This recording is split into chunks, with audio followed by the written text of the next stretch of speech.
Tania Tello. Es una médica investigadora que trabaja también como médico asistente en el Hospital Cayetano Heredia. Y el día de hoy nos va a hablar sobre el Día Internacional de las Personas Adultas Mayores. Entonces, doctora, le doy el pase. Sí, buenas tardes. La verdad que ha sido un gusto la invitación que me han hecho, ¿no? La Sociedad de Alumnos de Medicina de Cayetano. De alguna otra manera, para darles algunas pautas de lo que son las personas adultas mayores, ¿no? Quizás alguno de ustedes ya ha llevado algún curso de geriatría o algunos temas de envejecimiento, ¿no? Solamente para mencionarles que el 1 de octubre se celebra el Día Internacional de las Personas de Edad, ¿no? Que es el término que se utiliza para las personas adultas mayores. El 26 de agosto es el Día Nacional de las Personas Adultas Mayores en Perú, ¿no? Pero el 1 de octubre es el Día Internacional de este grupo etario, ¿no?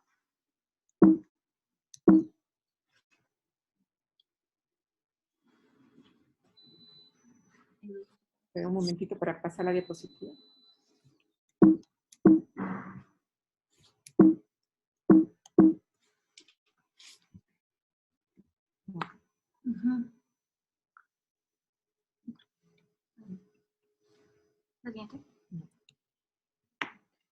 De alguna otra manera, hemos visto pues ahora con esta pandemia del COVID-19, ¿no? Las implicancias que ha tenido el ser un adulto mayor, ¿no? Todo nuestro sistema de salud, no solo de Latinoamérica, sino del Perú, del mundo, de alguna otra manera, pues no ha sido suficiente para, digamos, contener esta pandemia, ¿no? Por eso es que el secretario general, ¿no?, de la ONU menciona, el mundo conmemora el 30 aniversario del Día Internacional de las Personas de Edad, mientras lidiamos con el gravísimo y desproporcionado impacto, ¿no?, que la pandemia de enfermedad por coronavirus COVID-19 ha tenido en las personas de edad de todo el mundo, ¿no? No solo en lo tocante a su salud, ¿no?, sino también a sus derechos y su bienestar, ¿no? Entonces, este es un tema complicado, ¿no? Porque de alguna otra manera los sistemas de salud, pues, indirectamente, de alguna otra manera han sido colapsados en nuestro país y en otros países también, por la gran demanda de pacientes que han sido hospitalizados por COVID-19, ¿no?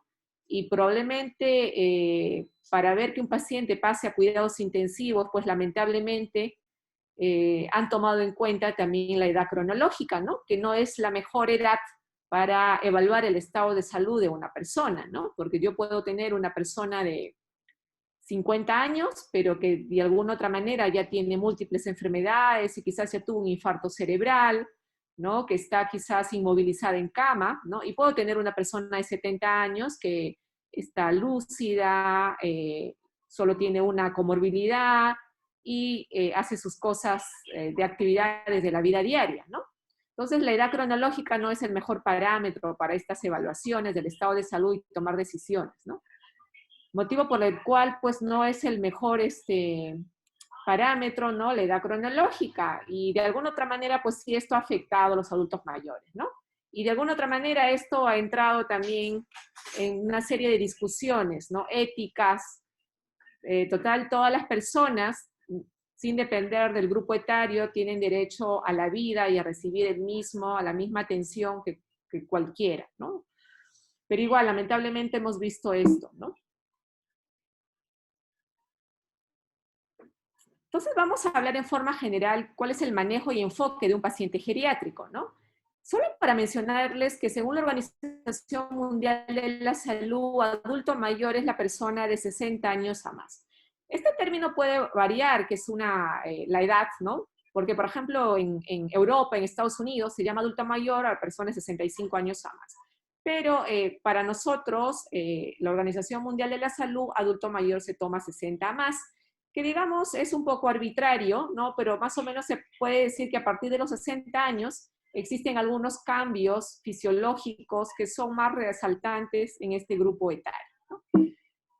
Y vamos a mencionar, por ejemplo, como ustedes ya saben, esto es la GEN, introducción, hablar un poco de valoración geriátrica integral, componentes de la valoración geriátrica que nos sirve para hacer la toma de decisiones. Solamente para que observen en este cuadro, ¿no? Cómo la población a nivel del mundo de 60 más está creciendo, 2030, ¿no? Aproximadamente, cómo ha crecido. En porcentaje vemos aproximadamente 12% y para el 2060 más o menos el 23%, ¿no? Igualmente en nuestro país, según el INEI, publicado proyecciones al 2020, la población adulta mayor representa el 12.7%, ¿no? Si comparamos el año 1950 al año 2020, ustedes ven cómo la pirámide poblacional, ¿no?, de los niños ha ido disminuyendo, ¿no?, y se ha ido ensanchando en los grupos etarios mayores, ¿no? Y la población mayor de 60 años pues ha ido ensanchando si uno comparamos, ¿no? Y lo que se ha visto es que también la población adulta mayor, el 20% son mayores de 80 años, ¿no? O sea, los octogenarios. A pesar que la expectativa de vida programada, digamos, que uno puede proyectar, está aumentando en los últimos años, pero no llega a los 80 años todavía en Perú, pero vemos que, digamos, que la población adulta mayor, más de 80 años, es la que está creciendo más que la de 5 años, por ejemplo, ¿no? Entonces es una población que está envejeciendo. Igual, los cambios en la esperanza de vida, por ejemplo, si uno ve desde el año 50 al 2050, según la OMS, en varias regiones del mundo, vemos cómo la expectativa de vida, que en el año 1950, por ejemplo, en región de las Américas era menos de 60 años, ¿no? Más o menos 56, 57 años, vemos cómo para el 2025 esto se aproxima a casi 80 años y en el 2050 sobrepasa los 80 años, ¿no? Entonces, vamos a ver que la expectativa de vida se va a ir incrementando conforme pasa los años en los diferentes continentes, países, incluido nuestro país, ¿no? Igual, ¿no? Esta es una esperanza de vida de los hombres y mujeres a los 60 años. Ahora no se habla solamente de expectativa de vida al nacer, sino que cuando una persona alcanza los 60 años, yo digo, ¿cuánto en promedio tiene una expectativa de ser hombre o mujer, de vivir años a partir de los 60 años? Y aproximadamente, ¿no? Por ejemplo, en el caso de los varones, viven aproximadamente 23 años a partir de los 60 años, una expectativa de vida, y las mujeres viven 2 años a 3 años más, ¿no? Siempre las mujeres viven más que los varones, ¿no? Pero algunas mujeres envejecen más con demencia, ya que la demencia es mayor en mujeres en este grupo etario, ¿no?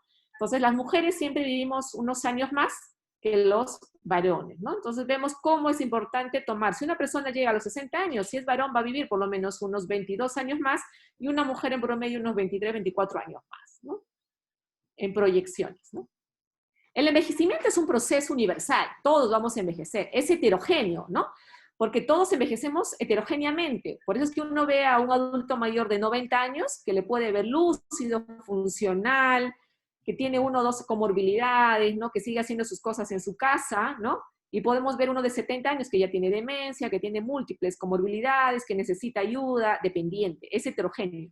Esto va a depender de nuestros estilos de vida que hayamos tenido durante épocas, obviamente, jóvenes, de niños y todo lo demás, ¿no? Los estilos de vida, la parte genética también influye, el haber hecho ejercicio o no, ¿no? Los controles de salud que hayamos tenido durante todo este tiempo, ¿no? Y a veces también la suerte, ¿no? Porque obviamente si tengo un accidente de tránsito, un accidente que me deja inmovilizado por alguna secuela vertebromedular, probablemente pues envejezca, ¿no es cierto?, en forma patológica, ¿no? Es continuo, es dinámico en el tiempo, porque si hago una intervención, esto puedo tratar de que, digamos, la dependencia no progrese o mejorar la dependencia, y es irreversible en el sentido que todos vamos a envejecer, a pesar de que hay terapia anti-aging que tratan de ver esto del envejecimiento, pero es inevitable que todos envejecemos. Y de alguna otra manera es tener una suerte, envejecer, ¿no? Porque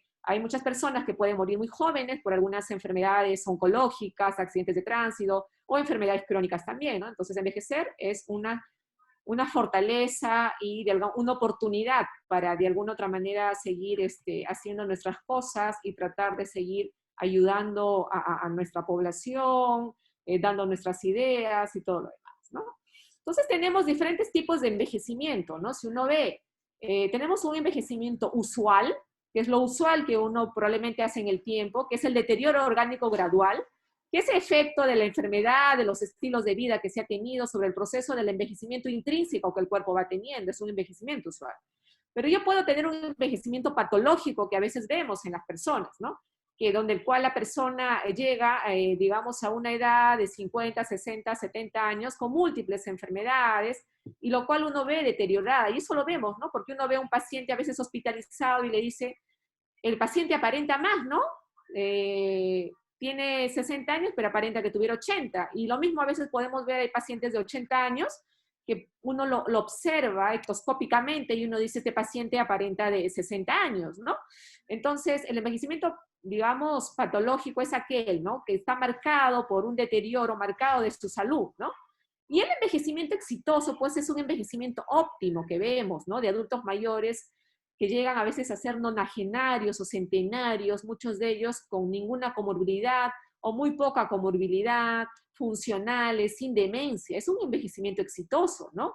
Donde de alguna otra manera ni la enfermedad ni los efectos adversos del medio ambiente y los estilos de vida incrementan el deterioro esperable, ¿no? Entonces, estos tres tipos de envejecimiento, uno quisiera estar en un envejecimiento exitoso, ¿no? No en el patológico, o al menos en un envejecimiento usual.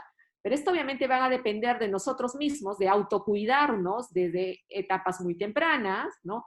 De hacer ejercicio, de comer saludable, de controles adecuados. Obviamente la carga genética también es muy importante, pero de alguna otra manera son cosas que de alguna otra manera uno puede prevenir y evitar algunas enfermedades crónicas o controlarlas, ¿no?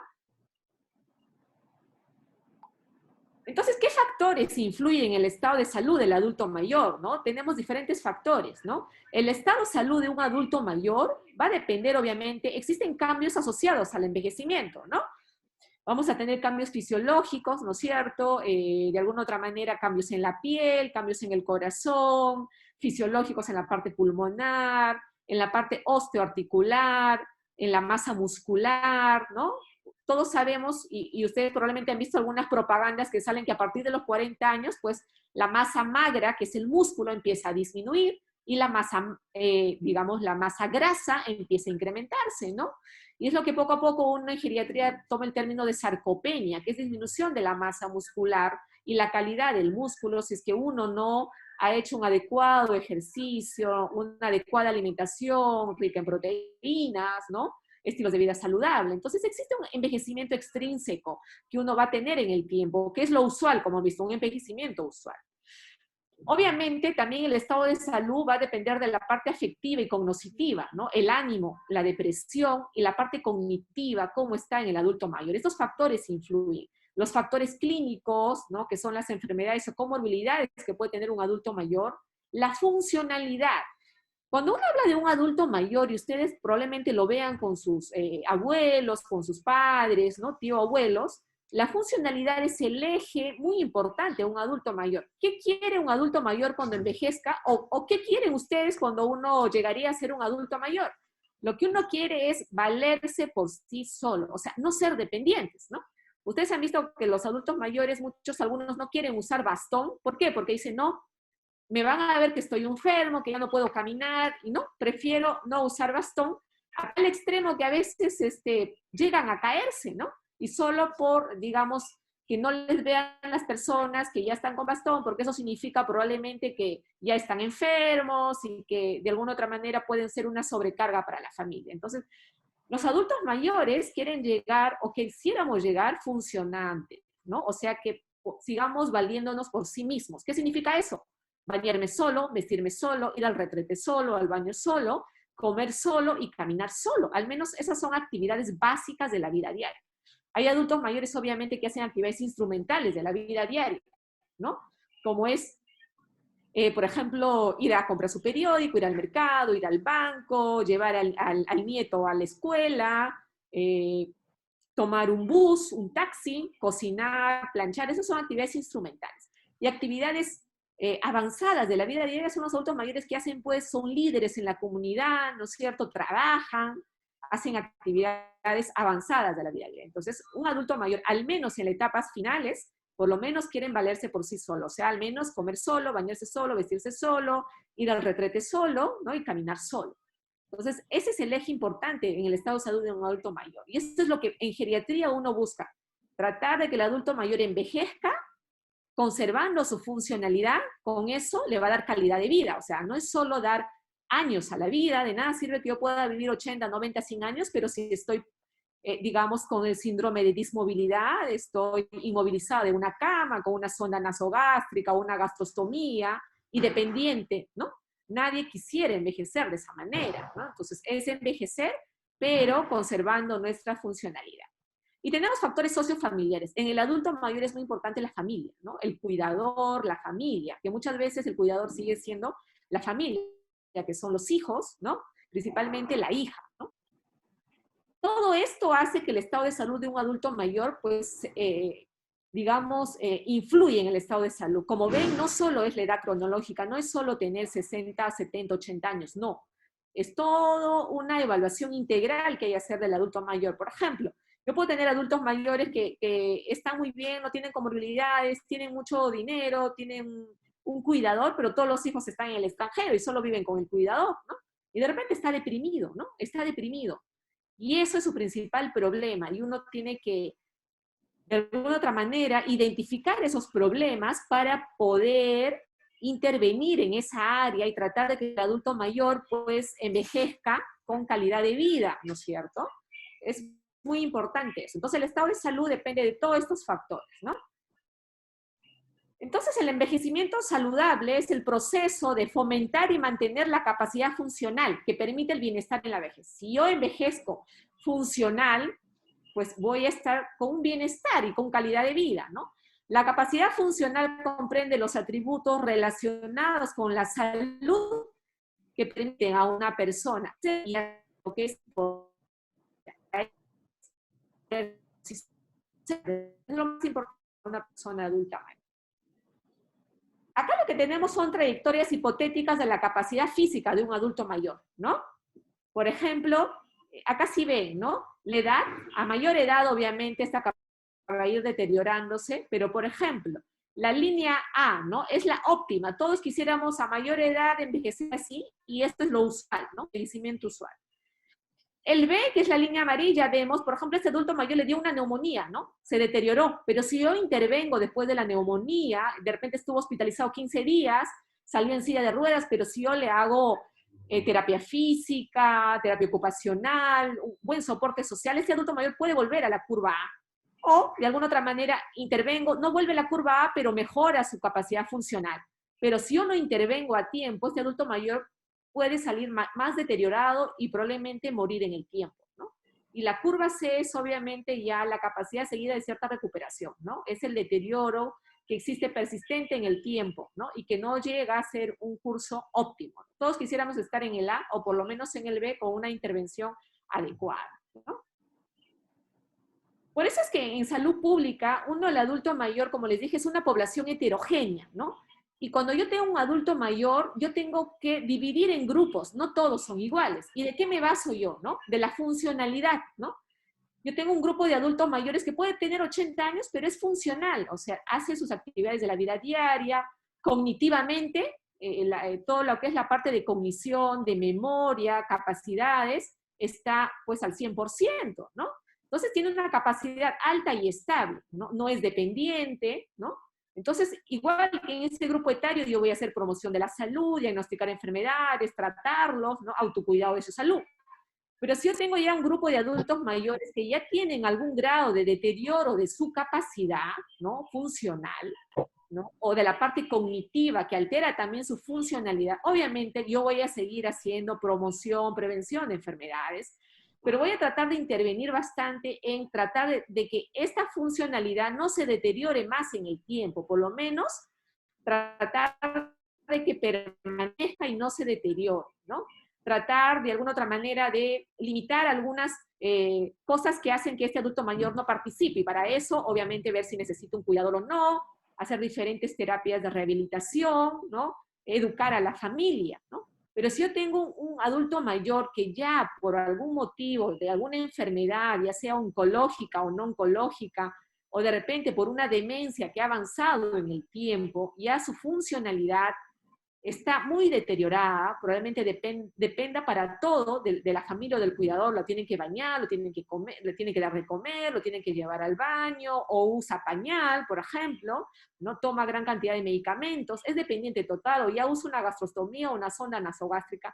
Obviamente en ese grupo de adulto mayor también, ¿no es cierto? Uno tiene que seguir, obviamente, cuidándole las enfermedades crónicas, dar su medicación de acuerdo a ciertos objetivos de manejo. De alguna otra manera, lo que uno en este momento más le importa es asegurar que el adulto mayor tenga al final de su vida una muerte digna, ¿no es cierto? Al final, porque probablemente la expectativa de vida de este paciente, donde ya tiene una funcionalidad bien deteriorada, es baja, ¿no es cierto? Es un paciente ya dependiente total y lo que ellos quieren, lo que uno como ser humano quisiera, es morir dignamente, obviamente con los cuidados adecuados, ¿no? Entonces, como ustedes ven, de acuerdo a la funcionalidad, es lo que yo también voy a hacer mis adecuadas intervenciones. Y para esto yo necesito el soporte de la familia, de los cuidadores y obviamente de la comunidad y del Estado también, ¿no? Por eso es que en algunos centros, digamos, tenemos servicios continuados de geriatría, ¿no? Geriatría no es solo consulta externa o hospitalización, ¿no? En geriatría tiene que haber niveles asistenciales donde el adulto mayor se pueda ver en consulta externa, en un hospital de día, en una hospitalización de agudos, en media estancia, en casa, en domicilio, en servicios sociosanitarios, centros de día que existen, ¿no? O si aquellos adultos mayores, por algún motivo, la familia no puede cuidarlos, pues tiene que haber unos centros residenciales, ya sea públicos o privados, ¿no? Para tratar de que el adulto mayor reciba todo lo necesario para que al final de sus días el adulto mayor pues tenga una muerte digna y con calidad de vida, ¿no? Igual acá los cuidadores, estos son características de los cuidadores, lo que les he mencionado. Ustedes han visto, ¿no? Que la mayoría de cuidadores son los hijos y de ellos la mujer es la que más cuida de las hijas, pero también estamos viendo que el cuidador de un adulto mayor es otro adulto mayor. Ustedes han visto que a veces hay adultos mayores que viven los dos solos, ¿no? Los esposos solos, ¿no? Entonces eso también es, de alguna otra manera, por ejemplo, con esta pandemia del COVID, ¿no? Si vivían los dos solos, ¿no? ¿Cómo decir, no salgan ninguno de los dos? Alguien ha tenido que de alguna otra manera salir, sobre todo si no había apoyo de otro familiar que les compre las cosas, ¿no? Que vaya al banco a sacar el dinero, porque de repente ellos no usaban la tecnología, ¿no? No usaban el cajero, no sabían cómo usarlo, ¿no? No hacían videollamadas, no podían comprar online. Entonces, todo esto, la pandemia nos ha hecho pensar también en este grupo de población en la cual tenemos, donde el cuidador actual en un gran porcentaje llega a ser un adulto mayor, ¿no? Y eso es en la zona urbana, en la zona rural también. Entonces, en geriatría, ¿no? Lo que ustedes van a ver es que al adulto mayor, uno no solo es preguntarle cuántos años tiene y qué enfermedades físicas tiene, ¿no? Uno tiene que hacer una valoración integral, lo que llamamos, y la valoración integral incluye la parte funcional, que es actividades de la básica, de la vida diaria, ¿no? Uno tiene que preguntarle, usted, obviamente, si ve a un adulto mayor que viene solo, uno dice, ah, no, él es funcional, ¿no? Ha tomado su taxi, su bus, probablemente. Igual yo pregunto, ¿no? Uno ve si lo ve en silla de ruedas, pues uno dice, ¿y él camina? Sí, doctora, camina con andador en la casa, o a veces solo le traen en silla de ruedas para llegar más rápido porque él camina lento, pero probablemente necesita ayuda para bañarse, vestirse, ¿no? Entonces hay que evaluar la parte funcional y que una geriatría usa algunas escalas que probablemente más adelante en algún momento los que van a ser geriatras lo van a ver con más detalle o alguna ronda cuando sean internos o residentes, ¿no? Es muy necesario evaluar la parte funcional, que es el eje, si él es dependiente o independiente, porque de acuerdo a eso yo voy a hacer mis objetivos de manejo en ese adulto mayor. La parte afectiva, tengo que ver si este adulto mayor está con depresión, ansiedad. Más o menos el 20% de adultos mayores tienen depresión y un 20% también ansiedad. La parte cognitiva, en estudios, por ejemplo, en Perú, el doctor Custodio hizo uno a nivel de Lima metropolitana y más o menos el 8 o 7% tenía demencia, ¿no? Igual, ¿no? Cuando hicimos un estudio en San Martín de Porras, en una muestra, digamos, que era estadísticamente significativa, el 16% tenía algún grado de deterioro cognitivo, ¿no? El 16% ya tenía algún grado en la comunidad, porque ese estudio se hizo en su casa. ¿no? Hay que ver el soporte social, ¿no?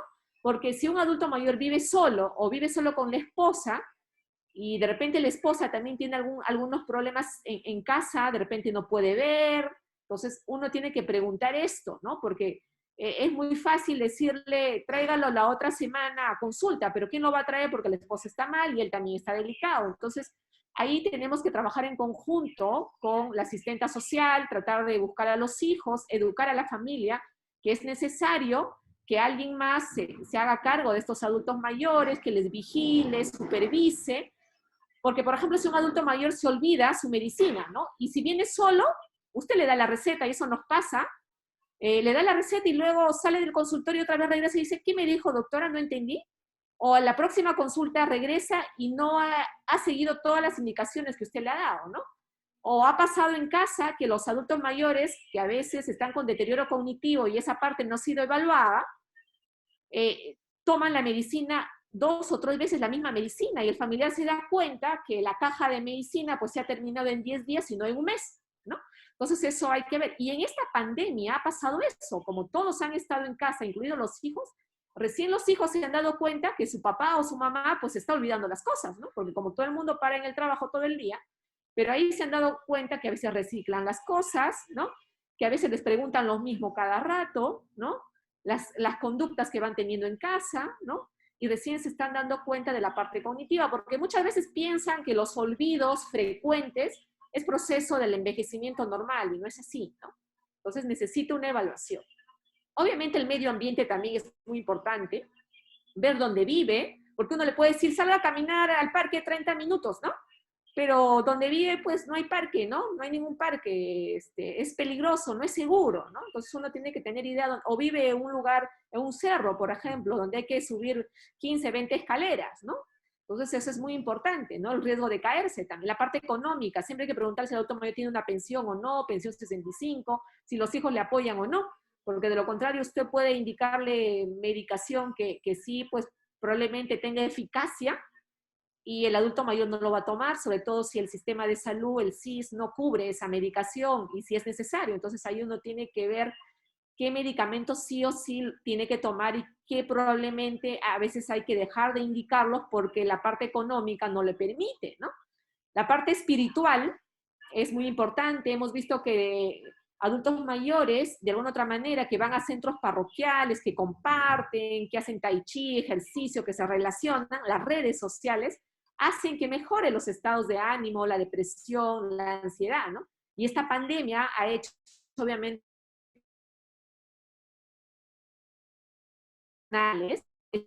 hacer actividades físicas, algunos de hacer caridad porque iban a los hospitales, a visitar enfermos, a los clubes de adulto mayor, tanto del Ministerio de Salud como de Salud o de las Fuerzas Armadas, ¿no? Entonces, todo esto uno tiene que hacer como médico la evaluación de un adulto mayor, ¿no? Eso implica mucho más tiempo, ¿no? Y muchas veces los adultos mayores, uno piensa que viene por la parte médica de sus comorbilidades, pero al final uno se da cuenta que a veces está deprimido. Y los dolores que tiene articulares a veces es somatización de una depresión. Entonces, si yo no evalúo depresión, ansiedad, yo puedo empezar a darle fármacos para el dolor. Y esos fármacos para el dolor pueden tener eventos adversos como una gastritis, por ejemplo, y el paciente viene por náuseas, por dolor en la parte del epigastrio, ¿no? Entonces es necesario hacer toda esta evaluación a los adultos mayores para yo poder priorizar problemas y luego intervenir. Porque de repente el principal problema de un adulto mayor es la parte social, porque de repente vive solo, no tiene pensión, vive en un cuarto que un vecino le ha dado.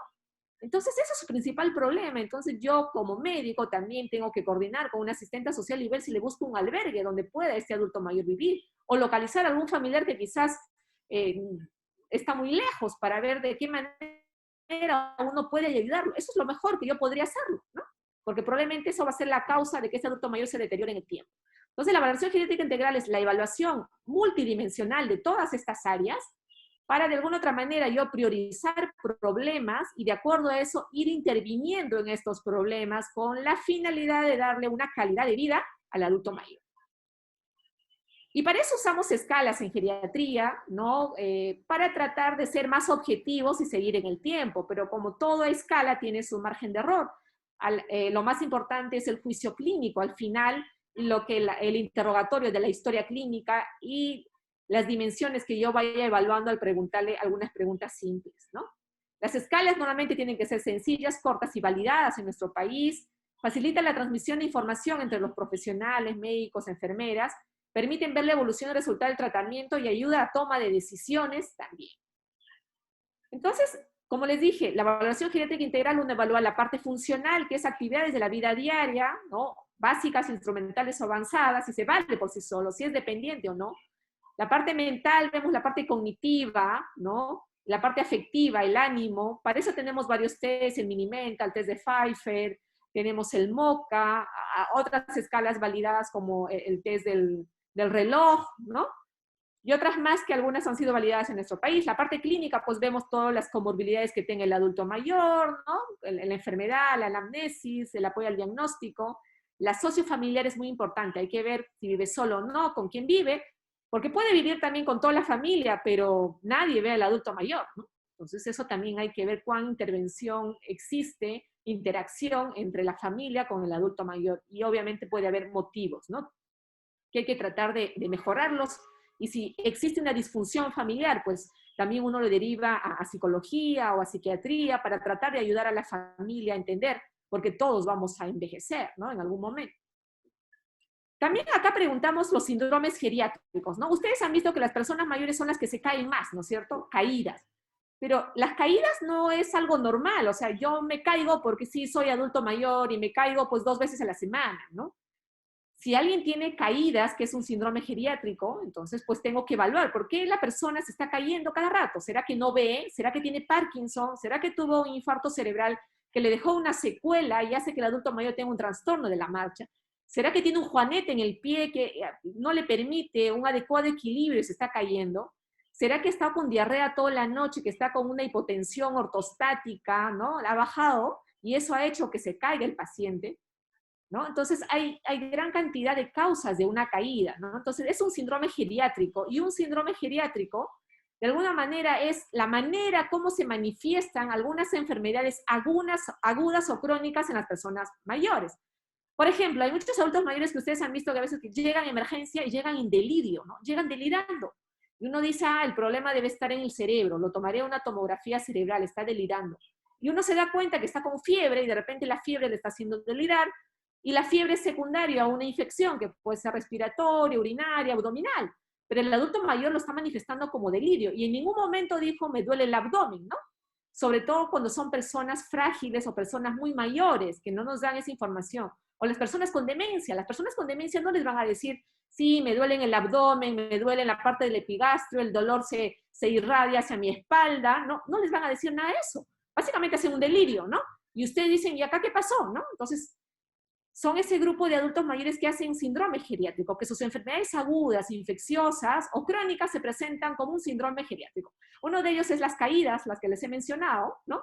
Otro es el delirio, ¿no? Otro es la fragilidad, la incontinencia. Acá tenemos caídas, delirio, inmovilismo, incontinencia, fragilidad, ¿no? Son síndromes geriátricos como se manifiestan algunas enfermedades agudas o crónicas. La población adulta mayor es heterogénea, como ven en este gráfico, ¿no? 66 años con algunas enfermedades, sin dependencia, sin deterioro cognitivo, pero vive solo, ¿no? Y puedo tener a alguien de 92 años que tiene enfermedades, pero es funcional, sin deterioro cognitivo y tiene un soporte social adecuado, ¿no?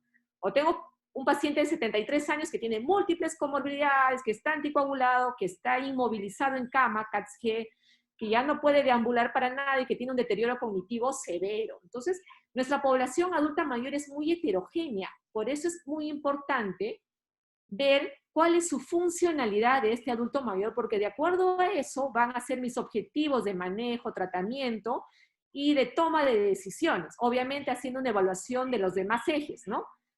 Cognitivo, afectivo, social, ¿no? Y de lo físico también, de las enfermedades, obviamente. Entonces, con la valoración geriátrica integral tratamos de objetivizar a la población más vulnerable, porque ahí yo ya me doy cuenta, este paciente puede ser hipertenso y su presión está bien controlada, ¿no? Puede ser diabético, pero está muy controlado, pero vive solo, ¿no? Vive solo, es un problema social. Entonces, ahí yo tengo que intervenir y ver la manera de de tratar de que este adulto mayor pues pase los últimos días con una mejor calidad de vida. ¿Y qué tengo que hacer? Mejorar esa parte social, ¿no? Y la BGI justamente hace objetivizar esa población más vulnerable para yo poder intervenir. Y una de ellas es el adulto mayor frágil, ¿no? Entonces uno dice, ¿quién es el adulto mayor frágil? ¿No? Nos podemos preguntar. El adulto mayor frágil es aquel que de alguna otra manera empieza a tener disminución de su fuerza, de sus funciones fisiológicas, que hace que aumenten los riesgos de hospitalización, de mortalidad, ¿no?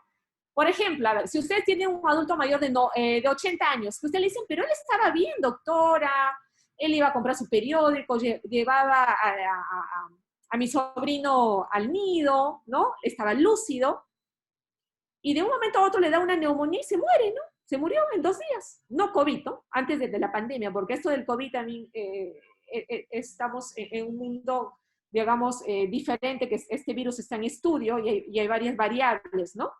Que aumentan la mortalidad. Entonces uno probablemente dice, de repente este adulto mayor era frágil y nadie lo evaluó, ¿no? Y una de las, por ejemplo, de fragilidad física, cuando ustedes ven un adulto mayor que camina lento, es porque algo está pasando, ¿no? La velocidad de la marcha se ha visto que es un predictor de eventos adversos, ¿no?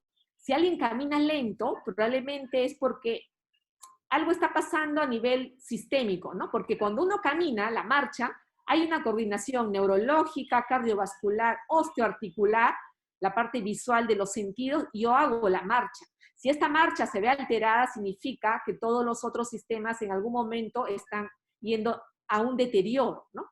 Por eso no sé si en algún momento, por lo menos cuando yo era niña, me acuerdo que mi abuelita decía, uy, tal persona está que arrastra los pies, seguro que se va a morir pronto, ¿no? Seguro que se va a morir pronto. Es que la marcha, de alguna otra manera, se ha visto que es un predictor de eventos adversos, y eso se ve en diferentes estudios, ¿no? Por eso que fragilidad es Linda Fried fue la que el año 2001 hizo un gran estudio y hizo una escala para evaluar fragilidad física, ¿no? Si alguien empieza a bajar de peso en forma no intencional, ¿no? Ustedes ven, oye, pero mi abuelita come todo el día, ¿no? Imagínate, y sigue bajando de peso. Uno dice, ¿a dónde va toda la alimentación que le están dando? O sea, es una pérdida no intencional de peso, cansancio, baja actividad física, solo quiere dormir probablemente, lenta velocidad de la marcha y debilidad muscular. Si cumple 3 o más criterios, uno puede decir que es una paciente frágil, ¿no? Y así han salido algunas escalas que son por autorreporte, que son más fáciles de aplicar, que son como un screening que se puede hacer en atención primaria a los adultos mayores, y es parecido al anterior, ¿no? Usted ha bajado de peso, está cansado, es incapaz de subir un piso de escaleras, de caminar una manzana, tiene más de 5 enfermedades, y ha bajado de peso más del 5% en los últimos 6 meses.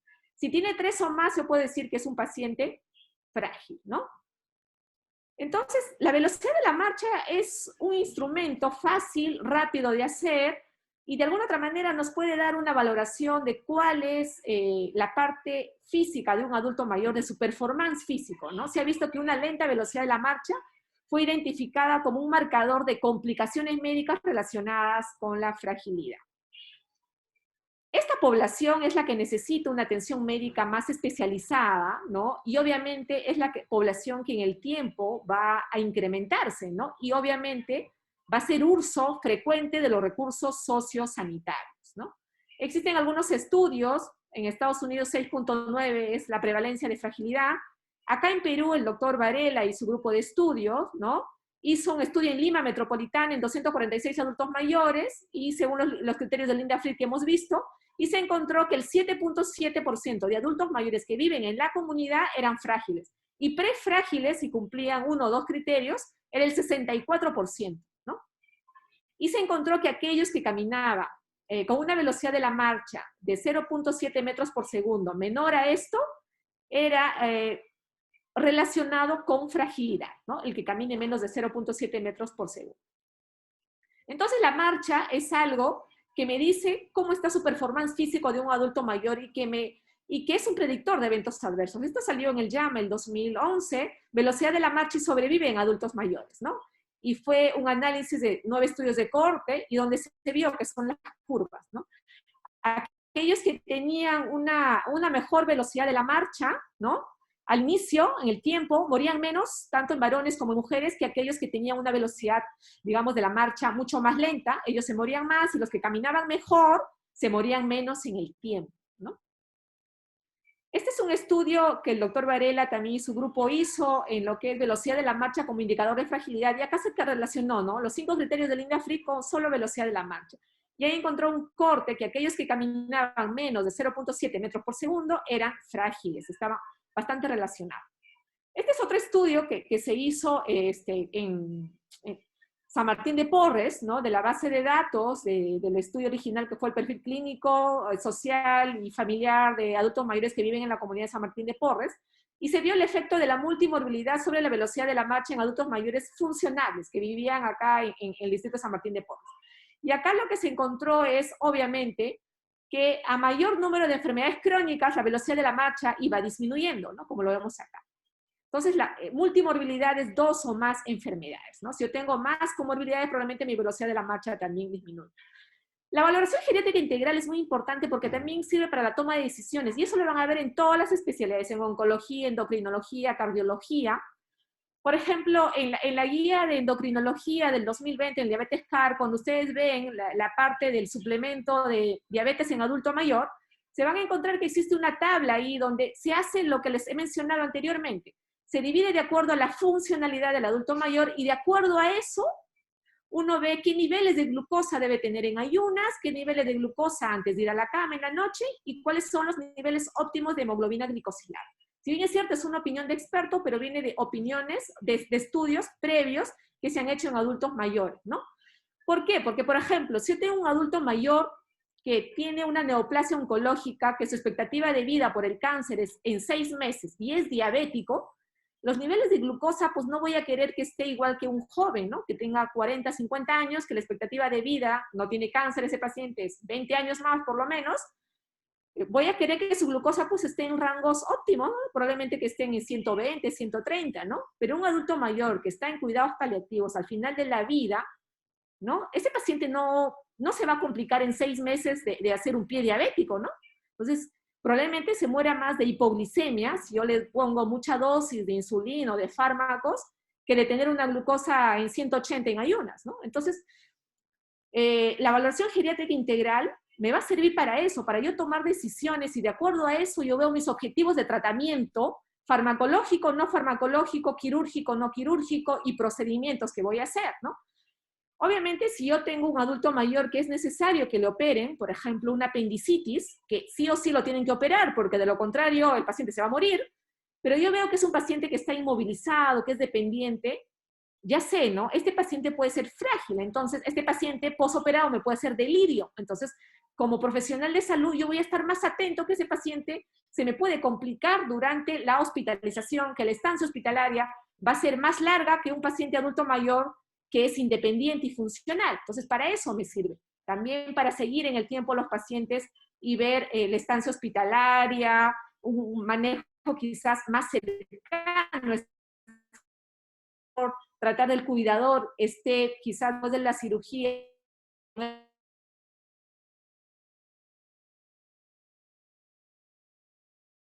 y muchas veces estos pacientes terminan con sujeción mecánica que no es lo que uno debería de hacer, ¿no? Por eso es que, por ejemplo, en Cayetano Heredia, antes de la pandemia, teníamos un servicio de una unidad de ortogeriatría, que hace 2 años, el 2017, ha funcionado hasta marzo del 2020, con la pandemia, bueno, se han tenido que priorizar, pero en ortogeriatría, acá, en el piso de traumatología, en el primer piso, se tenían 20 pacientes, adultos mayores, con fractura de cadera, que era del 70%, o fractura de tobillo, o de rodilla que tenían, por ejemplo, artrosis y que entraban, ¿no? Ortogeriatría, donde la parte quirúrgica lo hacía el traumatólogo y la parte médica lo hacía el geriatra. Había 3 geriatras en este piso de ortogeriatría, ¿no?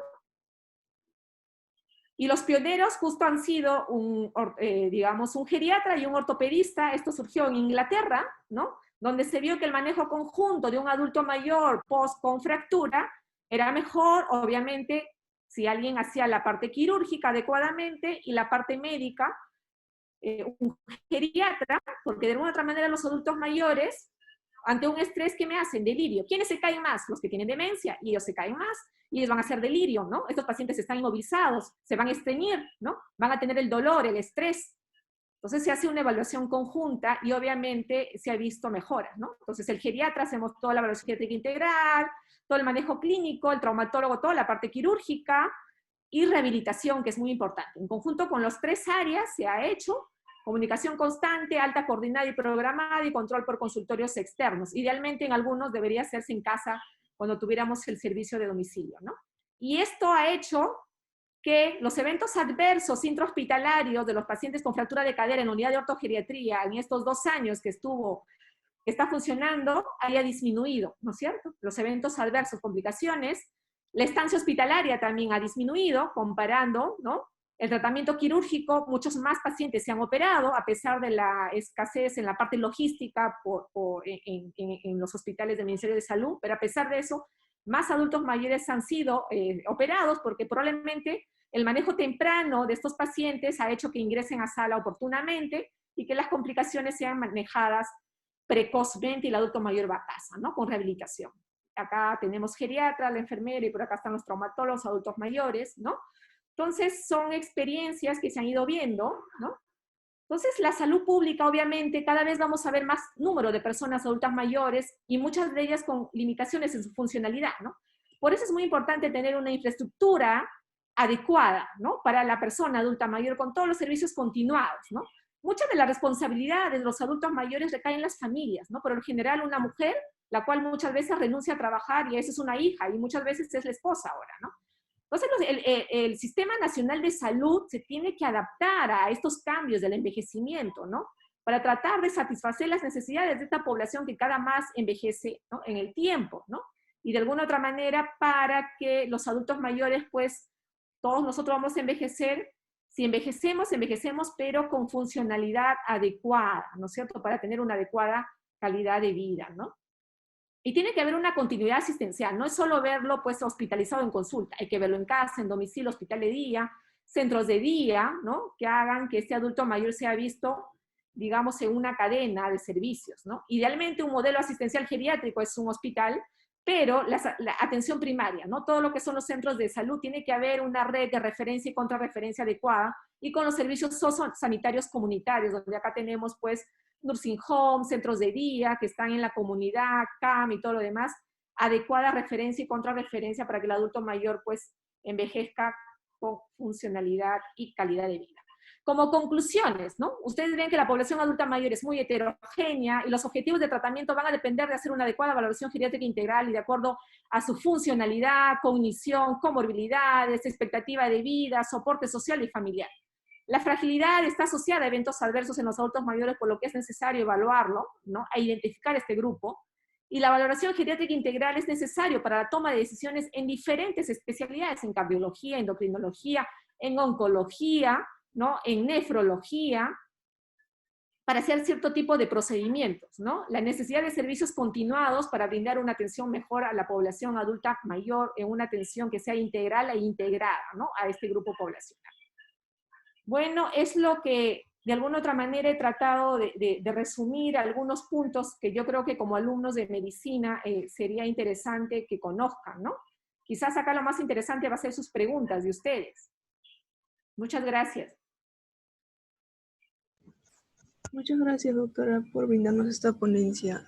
Quería saber si es que alguno de los participantes tenía una pregunta, lo puede prender su micrófono o puede escribirlo por el chat.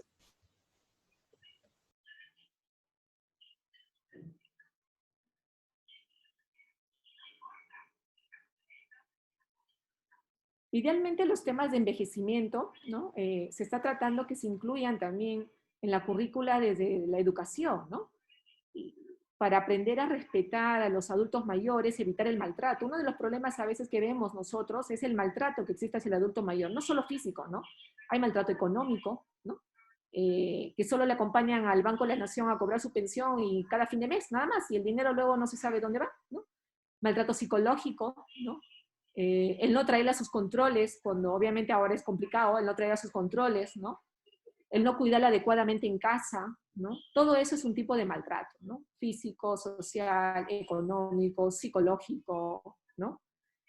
Entonces, hay que tener una cultura de envejecimiento, ¿no? Y todas las profesiones médicas, enfermería, psicología, tecnología, medicina, servicio social, ¿no? Todos deberían de conocer temas de envejecimiento, ¿no? Acá hay una pregunta, me parece. Doctora, yo tenía una pregunta. Sí. ¿A partir de qué edad podríamos considerar los problemas de memoria como un indicio de mal de envejecimiento o problemas en el envejecimiento? A ver, normalmente cuando una persona llega a los 60 años, es más frecuente que una persona pueda tener una demencia, ¿no? Pero no a los 60 años, ¿no? Lo más probable es más, a más edad, 70, 80 años, ¿no? Cuando uno ve, por ejemplo, que alguien a los 60 años ya se está olvidando, entonces hay que ver por qué está pasando eso, porque obviamente hay demencias también, las más raras, que son rápidamente progresivas, ¿no? Hay diferentes tipos de demencia, o sea, el 60% es Alzheimer, que es pérdida de memoria, pero hay un porcentaje que son las demencias vasculares, y por ejemplo en aquellos pacientes que desde jóvenes son hipertensos, diabéticos y que no están controlándose adecuadamente, ellos pueden hacer una demencia vascular en el tiempo, porque de repente están teniendo infartos múltiples, han tenido secuelas de ACV y eso está alterando la parte cognitiva, ¿no? Hay también demencias frontotemporales, que básicamente muchas veces es el cambio de conducta. O sea, tu memoria puede estar intacta, pero uno ve que la conducta del adulto mayor está cambiando, ¿no? Que está quizás, por ejemplo, si alguien te dice, no, mi papá está medio raro, el otro día ha orinado en la sala, ¿no? Pero está lúcido, me dicen, no, no sé qué ha pasado, se ha confundido, creo que, ¿no? Entonces, esos son cambios de conducta, ¿no? Que está haciendo. Entonces, eso necesita una evaluación, no necesariamente la memoria. Alzheimer es la más frecuente, pero no necesariamente la memoria.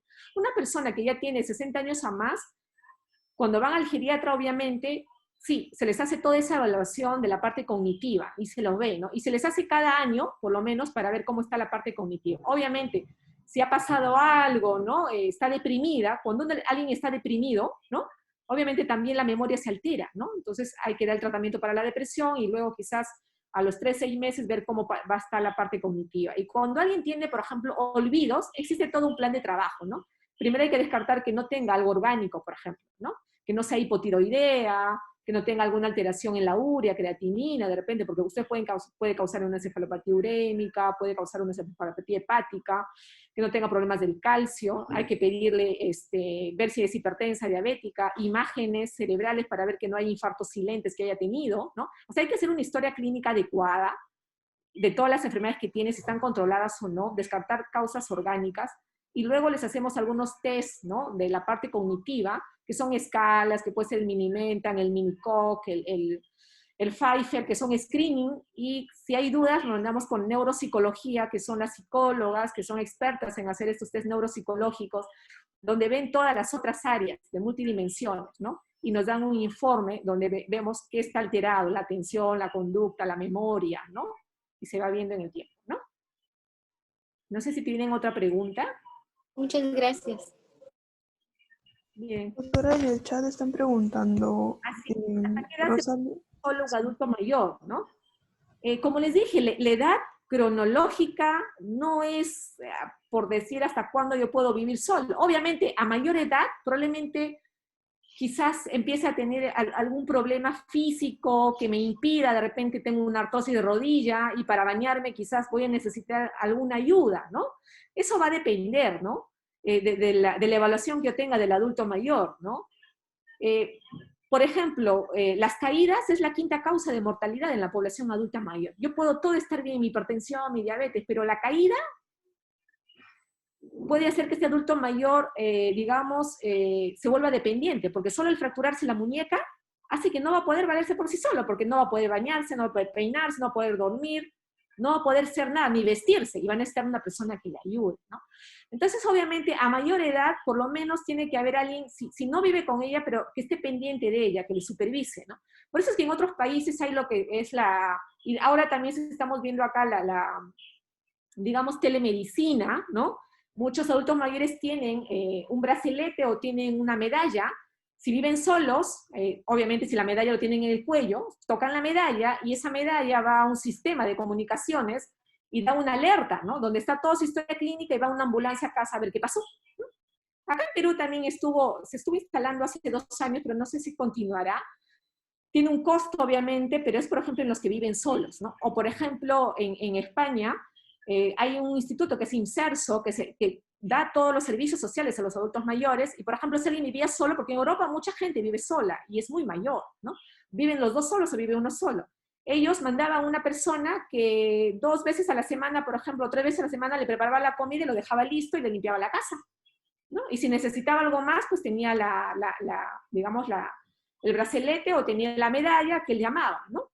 Y también por ahí les hacían recordar su medicación, tiene que tomar todos estos servicios que existen para adultos mayores, ¿no? Con la tecnología. Idealmente acá en nuestro país va a depender, ¿no? Va a depender de la condición física, de la condición cognitiva. Obviamente si es un adulto mayor que ya se está olvidando las cosas, no puede vivir solo.